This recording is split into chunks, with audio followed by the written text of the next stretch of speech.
Good morning, afternoon, evening. This is the One Man Militia, and I'm here to discuss the 9mm.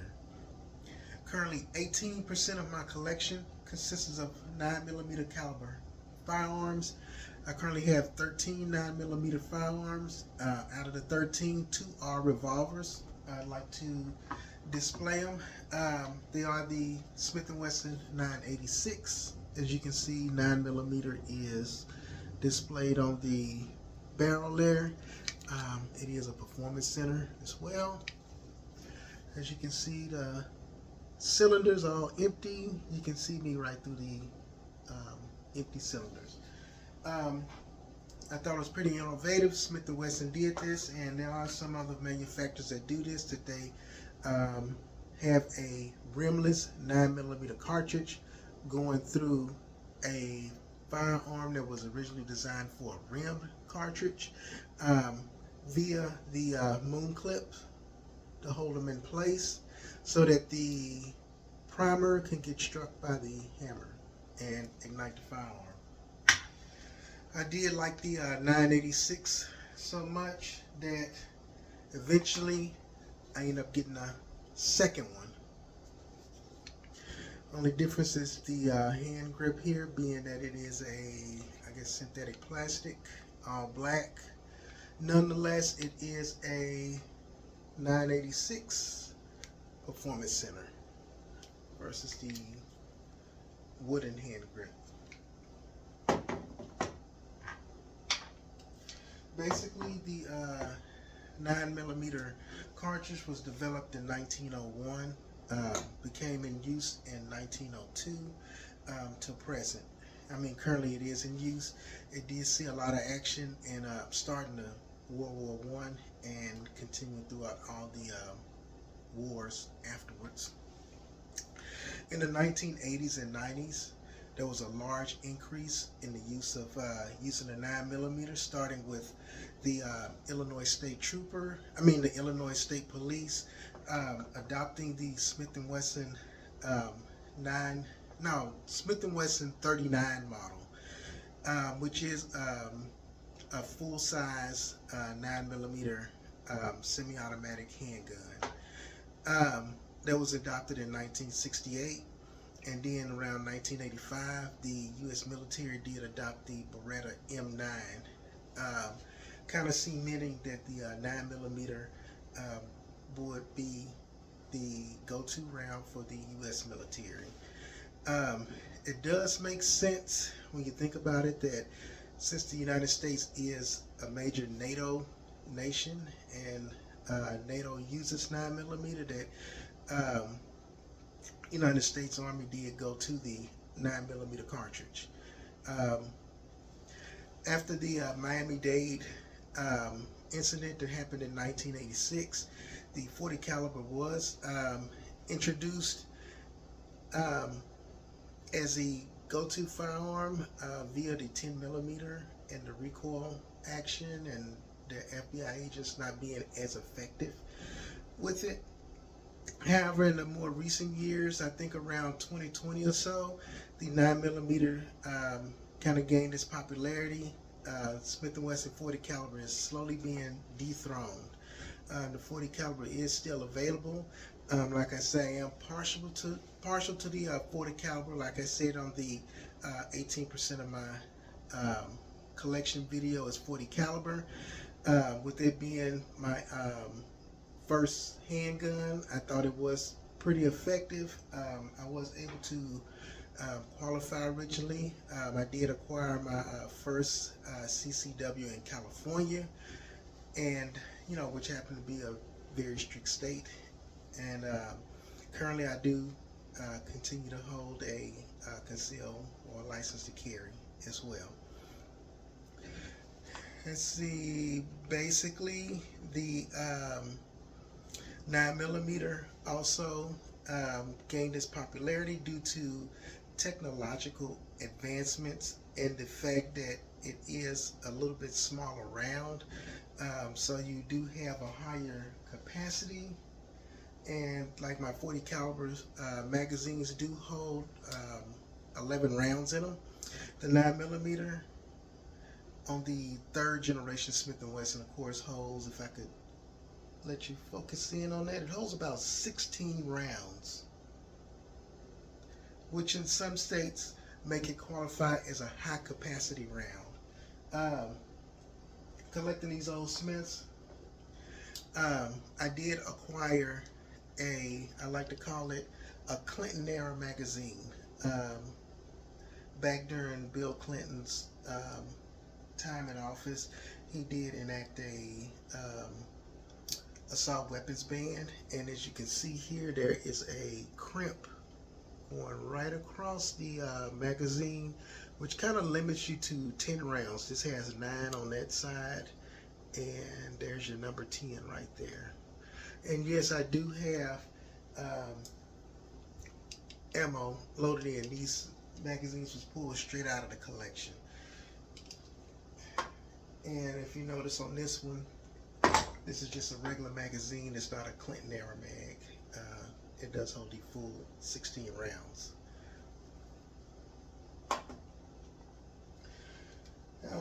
Also, keep in mind that the recoil is a little bit lower in the 9mm round, which does make it another reason why the 9mm was chosen over the 40 caliber. Also, it does causes less wear on the internals of the firearm that's being used. The 9mm is a more cost-effective round, especially for like law enforcement jurisdictions and the military, due to the fact that they have to buy in huge bulk. Usually they get the ammunition before the civilians do. And also, just with the design of the 9mm round, the performance of a 9mm is comparable, if not maybe exceeds the 40 Smith & Wesson caliber. Basically, the grain size on the 9mm ranges from 115 to 147 grains. Then at 124 to 135 grain is the most common that's used with everybody. The the feet per second is around 990, and it does go up to about 1350. That's all depending on the type of round you bought, or the type of round that's used, the grain number, whether it's the lower end 115 or the higher end 147, and also the make and model of the firearm that's being used. Some of the synonyms that you might hear as far as the 9mm, you might hear people refer to it as 9. Simply the numerical, the number 9.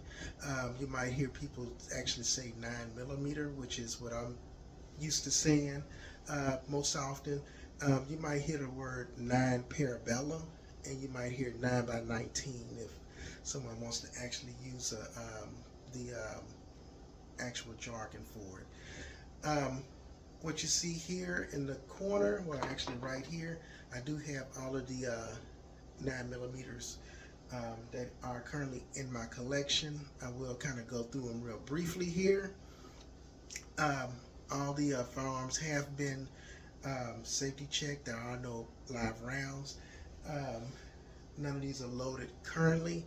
And I will also demonstrate the reason why I do collect third generation Smith & Wesson. Primarily, I do it mainly because of the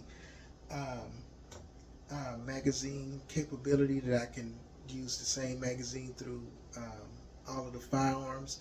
Now, however, due to how one of them is made, it is proprietary, and I will explain that as well.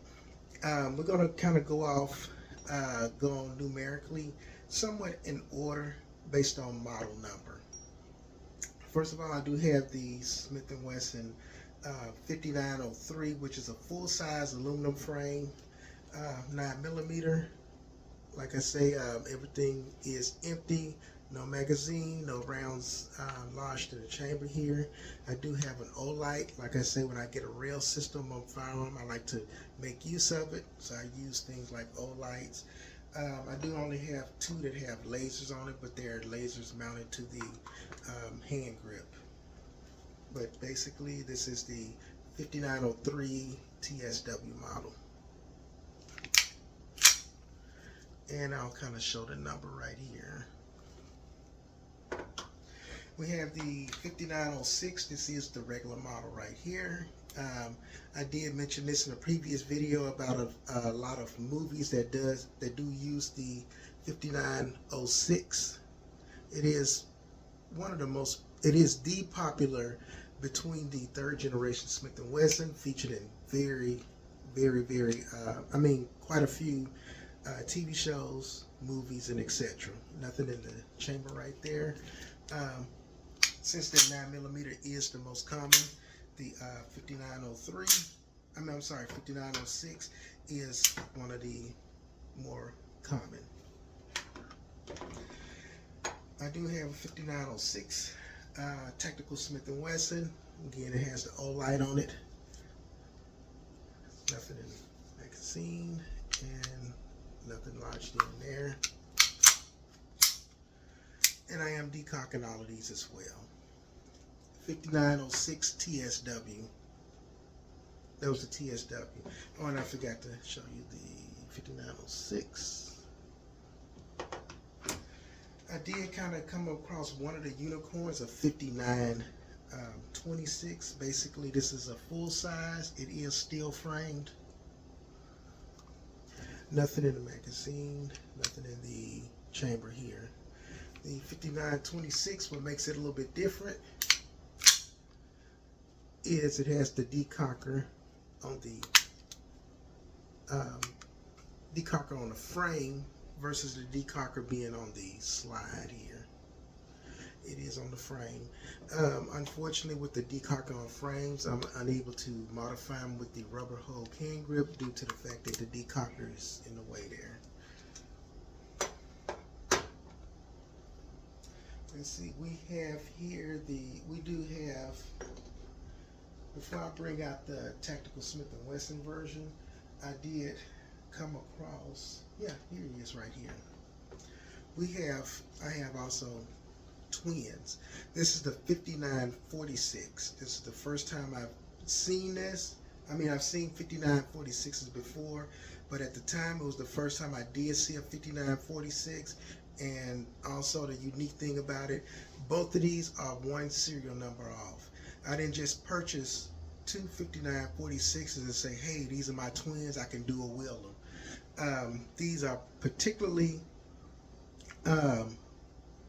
one number off from each one, making them twins. So technically one was probably manufactured a few seconds or a few minutes before the other one.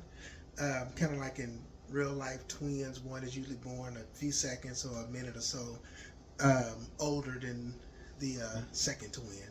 But I'll go ahead and show you that both of these don't have magazines. Let me flip them around here. There's nothing lodged in the action here. Let's see if I could do this here. But basically I was trying to, you can see here, they see a little bit stiff here. Both of these are full size steel frame, double action only.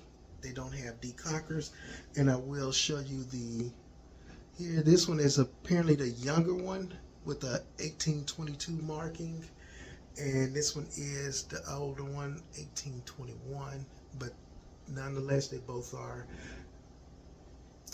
5946s. And also, I found this much later. I knew it did exist. I do have a 5946 TSW model. Still double action only, no decocker, full size. Oops, let me go back and show you. There's no magazine, nothing Nothing in the action. I did put a no light on it.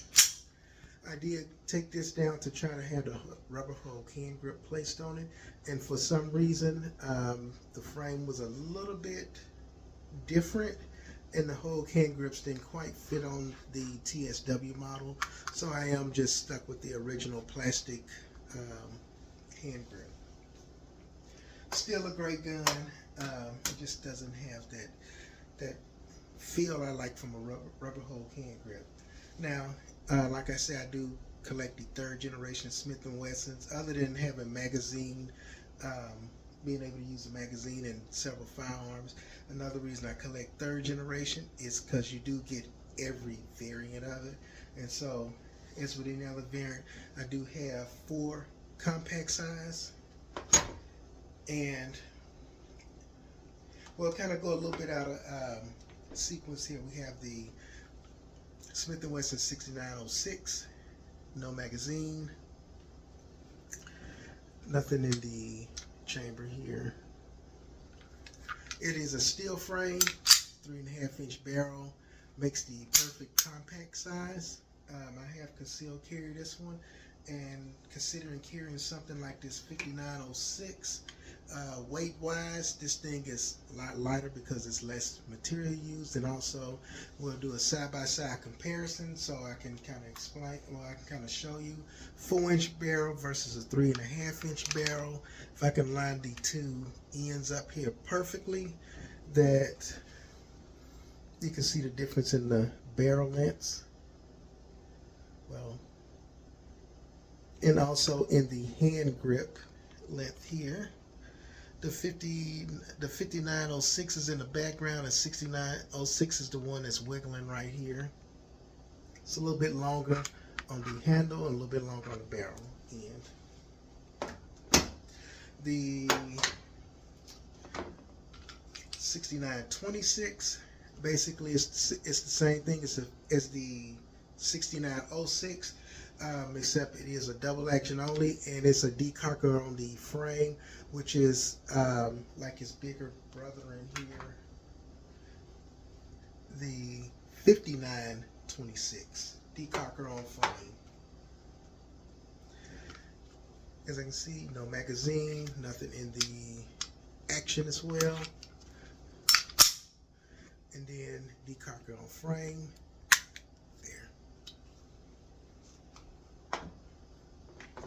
I have the 6946, and basically this is the compact size, steel frame, 3.5-inch barrel. It's a double action only. No magazine, nothing in the action as well.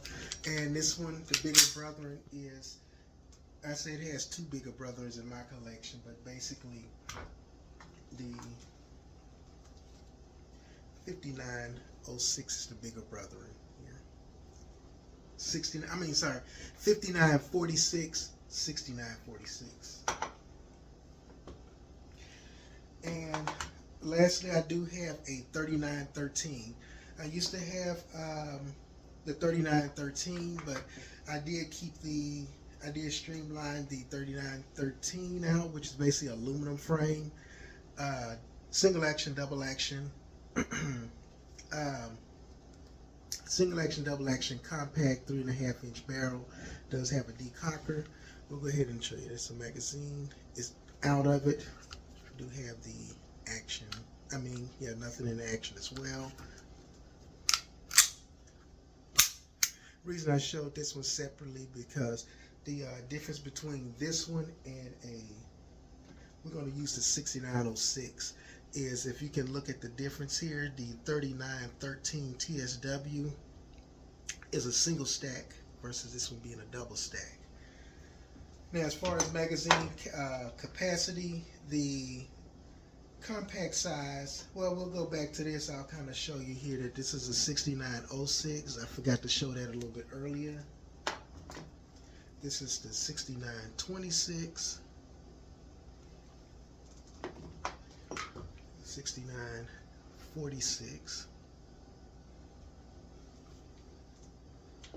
and the 3913.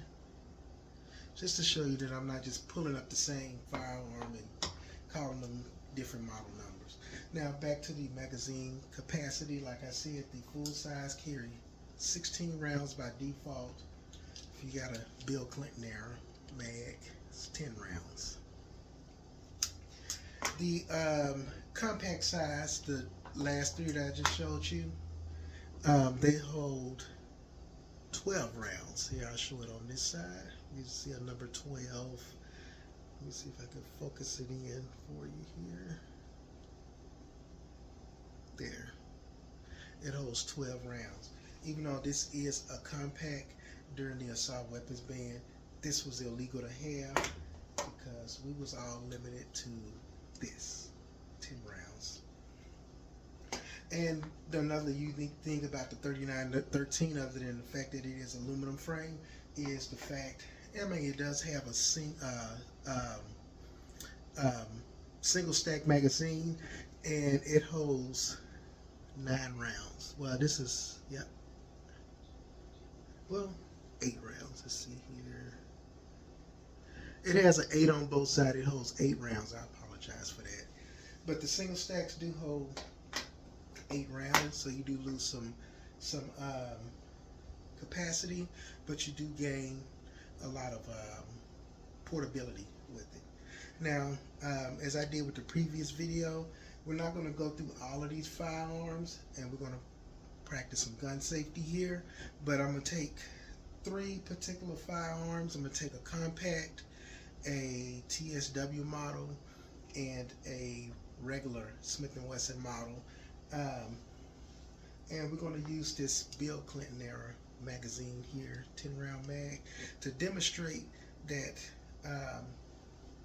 this magazine fits in all of the firearms, except the 3913, with it being a single stack. The unfortunate thing, I do have a second magazines, but this is the only one that fits it due to the single stack. So that's already understood. So it's proprietary. I'm gonna go ahead and choose out of the collection the 5906 5906 regular model. Finger off the trigger. Put that in. Has a round in it, so technically it's loaded. And as you can see, it ejected out. Now keep in mind, it is another round in here. Now with these older Smith & Wessons, these are they do have the magazine disconnect mechanism, so technically it's not supposed to fire. But keeping in mind about gun safety, I would not pull this trigger, you know, inside to try to demonstrate, because with some of these older Smith & Wessons, you don't know if the previous owner went through the modifications and took that disconnect feature out of the gun. This is in single action mode because the hammer is pulled, you know, already cocked back, and so it doesn't take nearly as much trigger pull to activate this for a second shot in the event you was at a range or something, or if you was in a self-defense situation. However, I'm gonna go ahead and rack this again, get this round out. Round is out now, and if you want this trigger to go back to its original position, that's what the decocker is for, to safely put the hammer back on the ammunition or the ammo or whatever without igniting the primer. That was a 5906. That was my regular model. We're going to go to the 5946 TSW model. We're going to demonstrate the same thing, and we're going to go here. Nothing here, no magazine currently, nothing in the action. We're going to put it back here, no decocker. Okay. Technically it's loaded even though it's not chambered. It is chambered now. As you saw the bullet fall out. Let's see here. And As you know, there is another round in here. There. Now we're safe again. If anybody ever hands you a firearm and they say, oh, it's unloaded, and they have the action closed, you did this for yourself to confirm that it's unloaded. Never trust what somebody else does, because just like anybody, they can make mistakes. And as far as my compact, we're going to use a 6926. Let me go back to this one right here. This is the one that we just used, the TSW model. Last demonstration is the 6926. I chose this one because it's double action only. It has a little bit different action. There. As you see, no magazine and nothing in the action as well. We'll go ahead and put it back here. We'll go ahead and decock it, put it back in the double action mode. This is the same Bill Clinton era magazine here, and we're going to insert it. Now technically it is loaded even though it's not chambered. The only difference is with the compact models, it seemed to be like a little extended magazine, but like I said, this is a 10 round mag, and actually this would be more effective. Other than having this little bit kind of sticking out here, yeah, it's a little bit place to rest your thumb or whatever. When you put this model in, this magazine in, it has like a little rest, and I just like the aesthetics looks of it. But like I say, this is a couple of rounds more effective. Now going back to our Bill Clinton mag here, we're gonna rack it. Finger off the trigger. It is in single action mode at this point. It is a loaded firearm, and we're gonna rack it through here. As you see, the round fell out. I'm going to drop this here. There is still a round in here. Like I say, even the compact size have the magazine disconnect. But like I say, if you really want to test this out by putting your hand on the trigger, and I have my hand right here, not on the trigger, you go to a range or you go to a safe environment if you want to actually pull the trigger to see if that disconnect works. Like I say, you never trust anybody's work. You only know your work. You rack it out. Bullet just fell out, and like I say, decocker on frame. So there. I'll go ahead and open the action here. Let you know that this is a safe firearm, and this here. Reason I was using the rounds, in fact, I don't have 10 or 11 dummy caps or dummy rounds or whatever to demonstrate all of this, but like I say, I used gun safety. Just proved that one magazine does fit multiple firearms. It will chamber them all.